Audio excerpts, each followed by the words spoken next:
एक बार एक बच्चे ने हमसे प्रश्न कर लिया।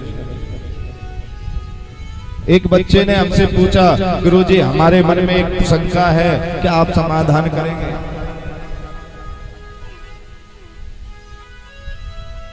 हमने कहा बताओ क्या शंका है। बोला गुरुजी तुम लोग शास्त्र भी या संत महात्मा भी सब एक शब्द कहते हैं कि पाप करोगे तो कहां जाओगे? कहां जाओगे? नरक में जाओगे। नरक है क्या गुरुजी? वहां अगर हम नरक में जाते तो वहां होता क्या है? अगर हम नरक में जाते, नरक में जाने के बाद में वहां सजाई तो मिलती है हमें, किस चीज की सजाई तो मिलती है नरक जाकर? किस चीज की? कर्मों की।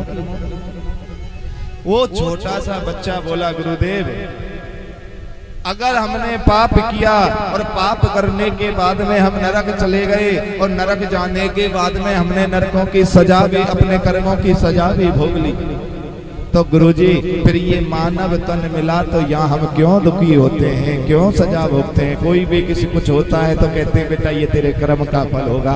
जब हम अगर नरक भोग कर आ चुके हैं तो यहाँ आकर क्यों नरक भोगते हैं या यहाँ आकर क्यों दुखी होते हैं? सोचो उस छोटे से बच्चे ने कितना बड़ा प्रश्न किया। कभी आपने सोचा भी नहीं होगा ऐसा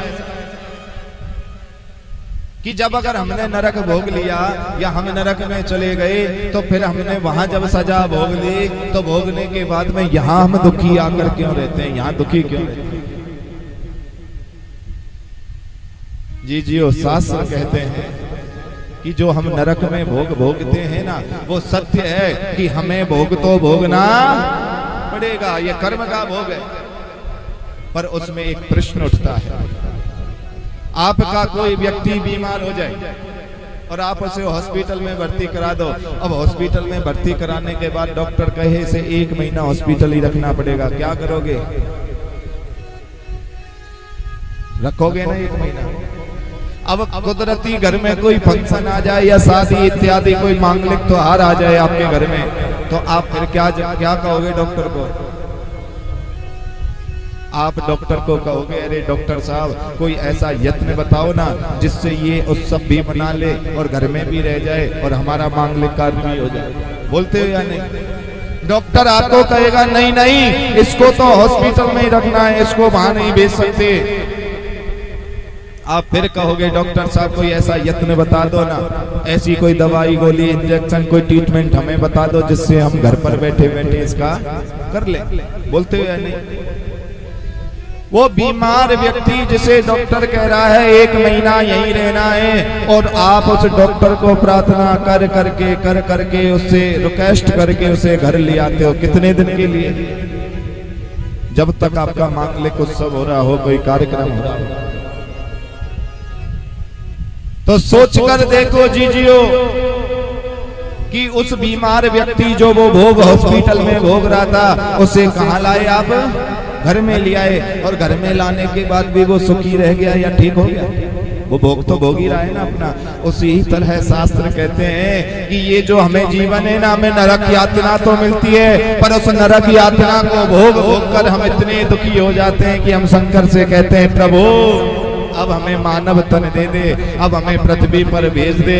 ऐसा यत्न करूंगी, ऐसा उपाय करूंगी कि जिससे इस कर्म के भोग को मैं बदल दूंगी, इसमें कोई ना कोई परिवर्तन ला दूंगी। अब तो ऐसी कोई कृपा कर दे।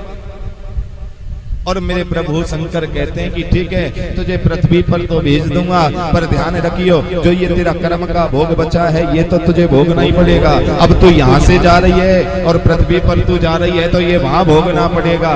पर अब की बार ऐसा कोई यत्न करियो कि दोबारा तुझे ये भोगना ना पड़े। तो हम इस पृथ्वी पर भी उस कर्म के भोग को ही भोगने आए हैं। इसीलिए कभी कभी कहते हैं ना बड़े बुजुर्ग कि यही पृथ्वी नरक है और यही स्वर्ग है, क्योंकि वहां हम भोग भोग कर दुखी हो जाते हैं, तब आकर हमें ये जीवन प्रभु की प्रार्थना करके मिलता है। इसीलिए जीजियो ये मानव तन जो मिला है ना ये हमें बड़े भाग्य से मिला है। इसे व्यर्थ में मत जाने, इसे व्यर्थ में मत जाने, पछताओगे। ये जीवन अगर व्यर्थ में गया तो पछतावे के अलावा आपको कुछ भी प्राप्त नहीं होगा। एक बार प्रेम से बोलो हरे हरे महादेव संकट हरे महादेव।